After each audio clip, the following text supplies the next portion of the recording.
নমস্কার বন্ধুরা, আমিও বাঙালি রান্নাঘরে সবাইকে স্বাগত জানাচ্ছি। আবার একটা রেসিপি আপনাদের মাঝখানে শেয়ার করতে চলেছি, সেটা হলো শর্টকাটে চাটনি টমেটো মাছ। তাহলে চলুন দেখে নেওয়া যাক আজকের রেসিপি। ওভেনে একটা কড়াই বসিয়ে তাতে দিয়ে দিচ্ছি খুব সামান্য পরিমাণে একটু সাদা তেল। তেলটা গরম হয়ে গেছে, তেলের মধ্যে দিয়ে দিচ্ছি দুটো তেজপাতা, মাঝখান থেকে ছিঁড়ে দিয়ে দিচ্ছি কিছুটা পাঁচ ফোড়ন। আপনারা এখানে শস্য ব্যবহার করতে পারেন, তো আমি চাটনিতে বেশিরভাগ পাঁচ ফোড়নই ব্যবহার করি। আর আজকে কিন্তু খুব সহজভাবে দেখানোর কারণ হলো, অনেকেই কিন্তু চাটনি খেতে ইচ্ছে করে কিন্তু করার ঝামেলা থাকে বলে আর করতে পারে না। তো তাদের জন্য খুব সহজভাবে আজকে চাটনিটা আমি আপনার শেয়ার করছি। ফোড়নটা ভাজা হয়ে গেছে, দিয়ে দিচ্ছি টুকরো করে রাখা টমেটো, ভালো করে ধুয়ে পরিষ্কার করে নিয়েছি। নিয়ে নিচ্ছি, দিয়ে দিচ্ছি খুব সামান্য পরিমাণে একটু হলুদ, দিয়ে দেবো স্বাদ মতো লবণ।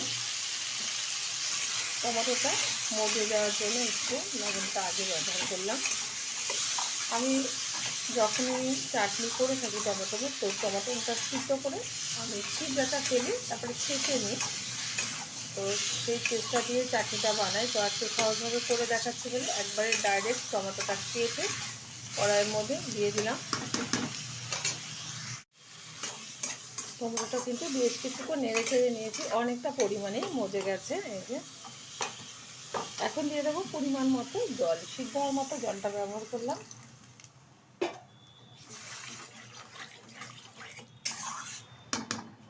এই টমেটোর চাটনিটা কিন্তু খুব সহজভাবে করে দেখাচ্ছে আর খুব অল্প সময়ের কিন্তু হয়ে যায়। এখন এর মধ্যে দিয়ে দেব এক এক করে উপকরণ। কিছুটা দিয়ে দিচ্ছি কাজু কিশমিশ, যাদের ঘরে থাকবে না তারা ব্যবহার করবেন না। দিয়ে দিচ্ছি খেজুর, গোটা খেজুরই ব্যবহার করলাম, আপনারা টুকরো করে দিতে পারেন।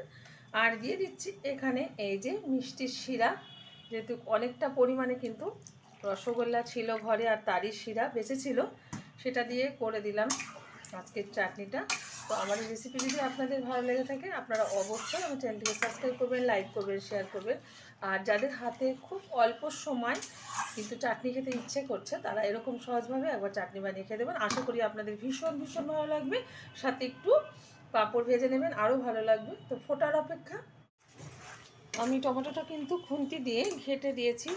অনেকে পাতলা চাটনি খেতে ভালোবাসে, যারা পাতলা চাটনি খেতে ভালোবাসে তারা এরকম একটু রেখে দিতে পারেন। তো আমি খুব পাতলা যেহেতু এরকম রাখবো না, অনেকে চুমুক দিয়ে খায় চাটনি, তো যারা চুমুক দিয়ে খায় তারা এরকমভাবে রাখতে পারেন ঝোল ঝোল। আমি আর একটু টানিয়ে নেব, তারপরে কিন্তু নামিয়ে নেব।